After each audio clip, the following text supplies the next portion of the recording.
Democratic governors and mayors in cities across the country are rolling back mask and vaccine passport mandates. So far, we've heard announcements on this from places like New York, New Jersey, California, Connecticut, Delaware, Oregon, and now even in our nation's capital. Place now to announce adjustments to that winter action plan. First, the expiration of the indoor mask mandate will happen on February 28th, and as of March 1st, the district's indoor mask requirements will be dialed back. You, of course, know that DC Health will maintain its advisories according to the level of spread, and you can go to coronavirus.dc.gov on any given day to find out what that level of spread is.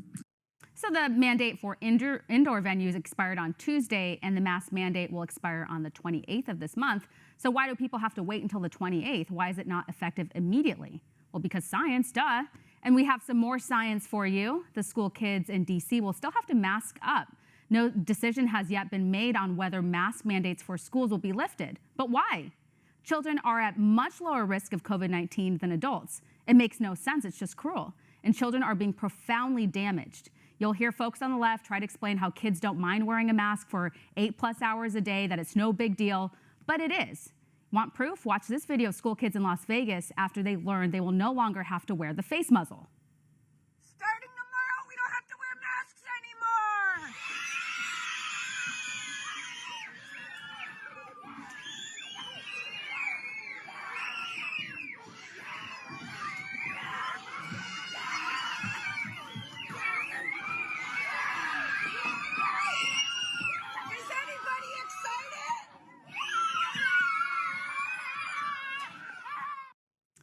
Join me now to weigh in on it all, representing Texas's 4th Congressional District, Congressman Pat Fallon. Congressman, thank you so much for joining me. So, Congressman, the science hasn't really changed. I'd say the political science has changed, and the Democratic Party, they realize that the American people are tired of these arbitrary rules and policies. But what makes me sick is as these Democratic governors and mayors and the mayor of Washington, D.C., as they start rolling back the mask mandates and the vaccine passport stuff, they're leaving kids behind. I mean, it is absolutely, totally cruel.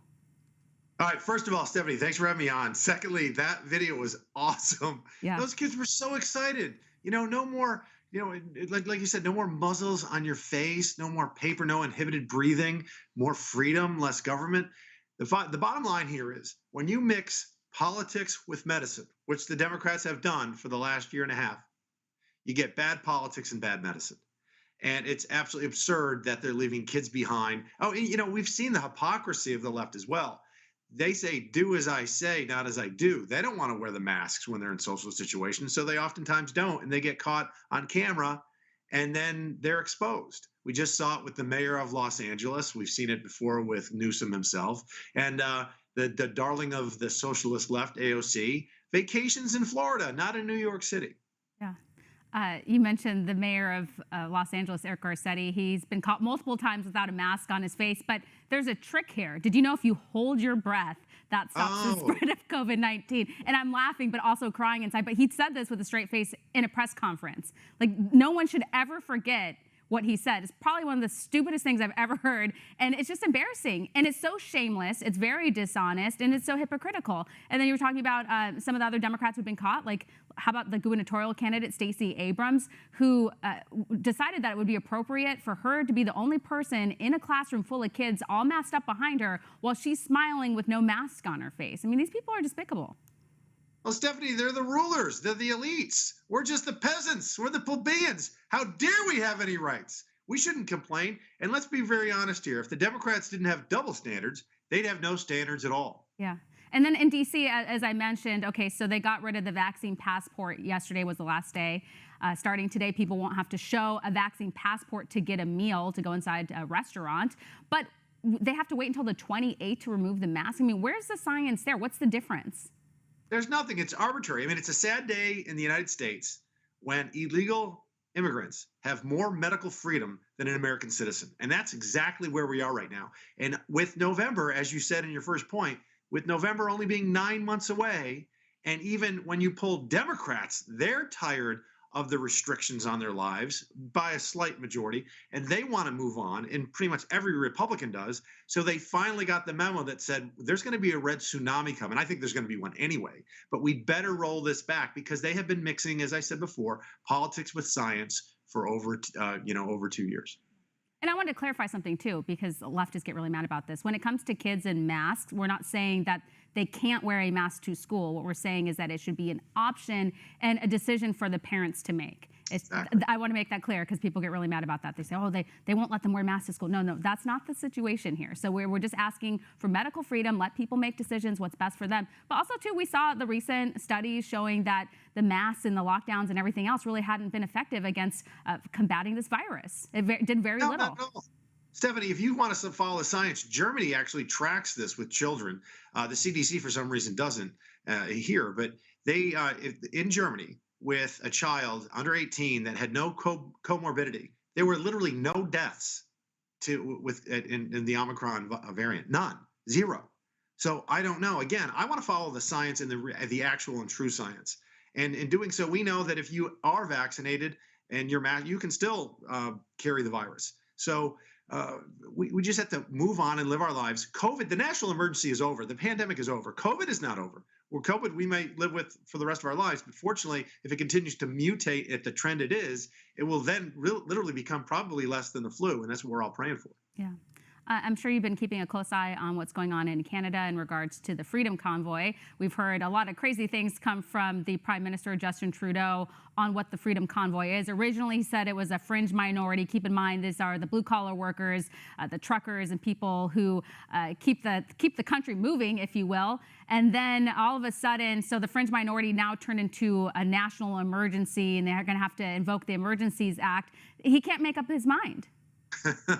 Well, he's proven once and for all he's a tyrant, for sure. I mean, when the Canadian Civil Liberties Union, which is essentially the Canadians' ACLU, said that his move, Trudeau's move, threatens their democracy, you really, he's getting it from the right and the left, because this is the first time in Canadian history the Emergency Act has been invoked. And now they're calling for freezing assets of these truckers. They're calling them terrorists. They're going to want to put them in prison and looking to ways to additionally fine them. I mean, and they're going to take away their car insurance, things of that nature. And this is the hypocrisy of the left. Trudeau said just last year, and I want to get you the quote exactly, he said that Canadians will always be there to defend the rights of peaceful protests. He was talking about in New Delhi, India, farmers blocking roads. So he was perfectly fine with that protest because it was a left-wing protest. But because it's some folks that disagree with his policies, now they're terrorists. That is hypocrisy at its finest. Yeah, and keep in mind the Emergencies Act has never been used since it was implemented in 1988. And for him to try to describe this whole protest as violent and chaotic and full of white supremacists and racists is just not the truth. If you talk to reporters and look at the footage of everything that's going on there, it's rather peaceful. And so it's just become very clear that the Prime Minister is only okay with protest as long as it benefits his party and his leftist agenda. I wanted to play a throwback clip to Trudeau, and it's just a reminder, when somebody tells you who they are, believe them. Roll tape. TV watching for any slip. He was asked which country he most admired and referred to China. There's a level of admiration I actually have for China because their basic dictatorship is allowing them to actually turn their economy around on a dime and say, we need to go green as fast as we need to start, investing in solar.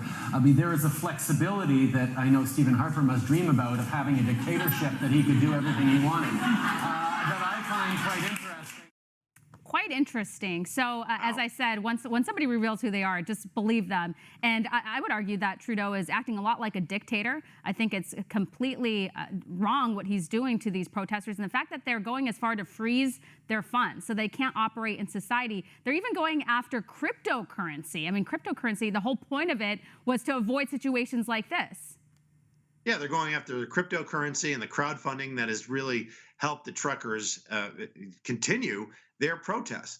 That's an incredible clip, and thanks for sharing it, because it shows truly who he is, admiring China and their dictatorship.